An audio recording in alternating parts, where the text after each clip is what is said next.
ರೇಣುಕಾಸ್ವಾಮಿ ಹತ್ಯೆ ಕೇಸ್ನಲ್ಲಿ ನಟ ಚಿಕ್ಕಣ್ಣಗೆ ಮತ್ತೆ ಸಂಕಷ್ಟ ಎದುರಾಗಿದೆ.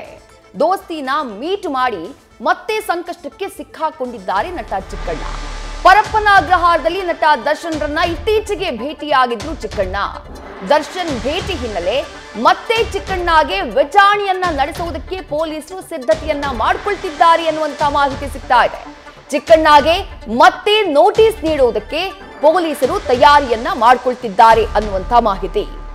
ರೇಣುಕಾಸ್ವಾಮಿ ಕೊಲೆ ಪ್ರಕರಣದಲ್ಲಿ ಹಲವು ಸಾಕ್ಷಿಗಳಿದ್ದಾವೆ. ಆ ಸಾಕ್ಷಿಗಳಲ್ಲಿ ನಟ ಚಿಕ್ಕಣ್ಣ ಕೂಡ ಒಬ್ರು.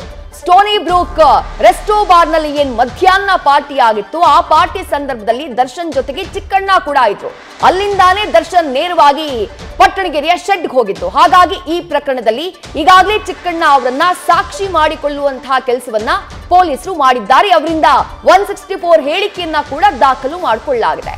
ಬಟ್ ಇದೆಲ್ಲ ಆದಂತಹ ನಂತರದಲ್ಲಿ, ವಿಚಾರಣೆಯೆಲ್ಲ ಆದಂತಹ ನಂತರದಲ್ಲಿ ಈಗ ನೇರವಾಗಿ ಚಿಕ್ಕಣ್ಣ ಅವರು ಮತ್ತೆ ದರ್ಶನ್ ರನ್ನ ಭೇಟಿ ಮಾಡಿರೋದು ಖುದ್ದು ಅವರಿಗೆ ಸಂಕಷ್ಟವನ್ನ ತಂದೊಡ್ಡಿದೆ.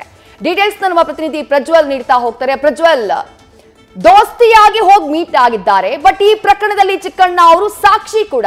ಹಾಗಾಗಿ ಕಾನೂನಾತ್ಮಕ ಸಂಕಷ್ಟ ಚಿಕ್ಕಣ್ಣ ಅವರಿಗೆ ಹೆಚ್ಚಾಗುವಂತಹ ಸಾಧ್ಯತೆ ಇದೆಯಾ ಅಂತ ಹೇಳಿ?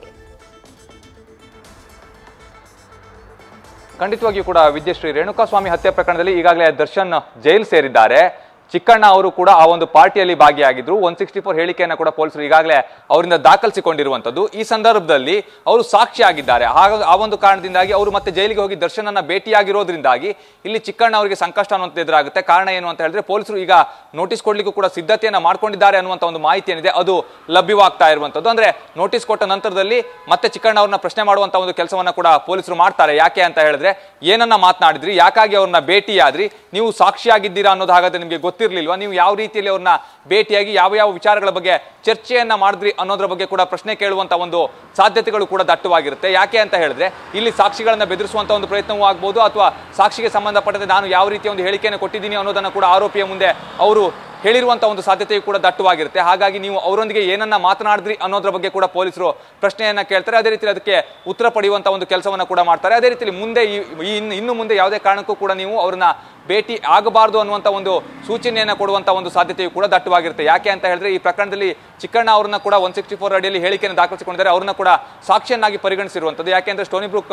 ಅಲ್ಲಿ ಅವರು ಪಾರ್ಟಿಯನ್ನ ಮಾಡಿರ್ತಾರೆ. ಆ ಸಂದರ್ಭದಲ್ಲಿ ದರ್ಶನ್ ಯಾವ್ಯಾವ ವಿಚಾರಗಳನ್ನ ಅಲ್ಲಿ ಚರ್ಚೆ ಮಾಡಿದ್ರು ಅನ್ನೋದ್ರ ಬಗ್ಗೆ ಕೂಡ ಪೊಲೀಸರು ಚಿಕ್ಕಣ್ಣ ಅವ್ರನ್ನ ವಿಚಾರಣೆ ಕೂಡ ಮಾಡಿದ್ರು.